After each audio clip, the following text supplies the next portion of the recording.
वहीं देखिए, चंडीगढ़ में हरियाणा कैबिनेट की बैठक लगातार जारी है। मुख्यमंत्री नायब सिंह सैनी की अध्यक्षता में ये बैठक हो रही है। कैबिनेट बैठक में कई प्रस्तावों पर चर्चा की जा रही है। इस कैबिनेट मीटिंग के कई सारे एजेंडाज हैं, जिससे जुड़ी हम जानकारी भी आपको दे रहे हैं। 20 से ज़्यादा लगभग ऐसे एजेंडा है जिन पर चर्चा की जानी है। सबसे ज़्यादा जो जोर है वो पेंशनर्स पर रहने वाला है। केंद्र की तर्ज पर यूनिफाइड पेंशन स्कीम, अब कर्मचारियों को न्यू पेंशन स्कीम का विकल्प भी दिया जाएगा। जो महिला कर्मी हैं उनको भी आकस्मिक छुट्टियां 20 से बढ़ाकर अब 25 दिन कर दी जाएगी। पेंशन बढ़ोतरी की उम्र सीमा 80 से घटाकर 73 साल कर दी जाएगी और कर्मचारी के निधन पर परिवार को मकान खाली करने की अवधि को भी बढ़ाया गया है। पहले ये 6 महीने हुआ करती थी, अब उसे 2 साल कर दिया जाएगा। तो देखिए, वो तमाम एजेंडाज है। इसके अलावा भी कई सारे ऐसे मुद्दे हैं जिसको लेकर चर्चा की जानी है।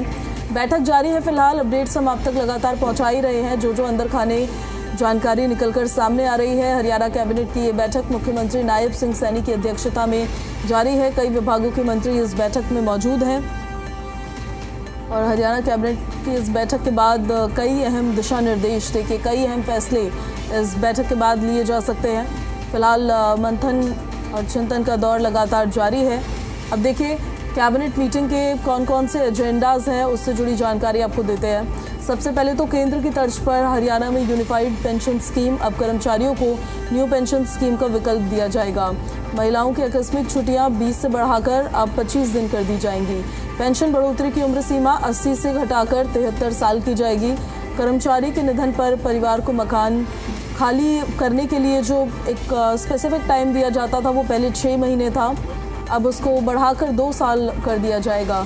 तो इन सभी मुद्दों को लेकर सभी एजेंडाज पर चर्चा हो रही है और ज़्यादा जानकारी के साथ सहयोगी विजय राणा हमारे साथ फोन लाइन पर कनेक्टेड हैं। चंडीगढ़ से सीधे उन्हीं का हम रुख कर लेते हैं। विजय, लगातार आप अपडेट्स तो पहुंचा ही रहे हैं। तमाम मुख्य एजेंडाज हैं जिन पर चर्चा होने वाली है।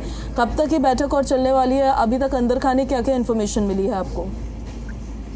देखिए, बैठक जो है अभी चल रही है और माना जा रहा था कि 3 घंटे से ज्यादा बैठक चलेगी और अभी करीब 11 बजे के आसपास बैठक शुरू हुई है, तो करीब 3 घंटे बैठक को होने वाले हैं।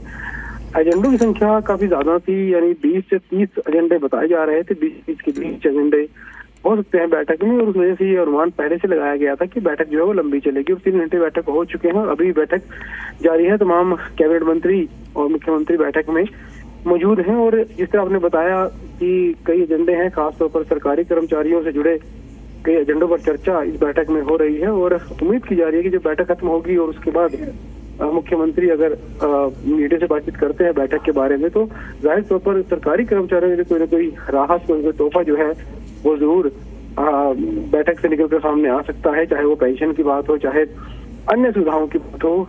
तो उस तरह से कई और योजनाएं जो है सरकार शुरू कर सकती है और कई एजेंडों पर चर्चा बैठक में की जा रही है। नौकरियों को लेकर भी महत्वपूर्ण घोषणाएं हो सकती है। इससे युवाओं को तोहफा हो सकता है अगर नौकरी की घोषणा होती है। तो तमाम तरह की बातें इसमें चल रही है, क्योंकि अगले महीने सीईटी का टेस्ट होना है, तो उसको लेकर भी उम्मीद की जा रही है कि घोषणा सरकार कर सकती है और साथ ही साथ प्रमोशन को लेकर भी कई मुद्दे पर चर्चा इस बैठक में हो सकती है। हालांकि जब बैठक खत्म होगी उसके बाद ही सारी जानकारी मिल पाएगी कितने एजेंडे बैठक में लाए गए और किन किन एजेंडों पर मुहर बैठक के बाद लगी है। जी, आपका बहुत शुक्रिया विजय इन सारी जानकारियों के लिए।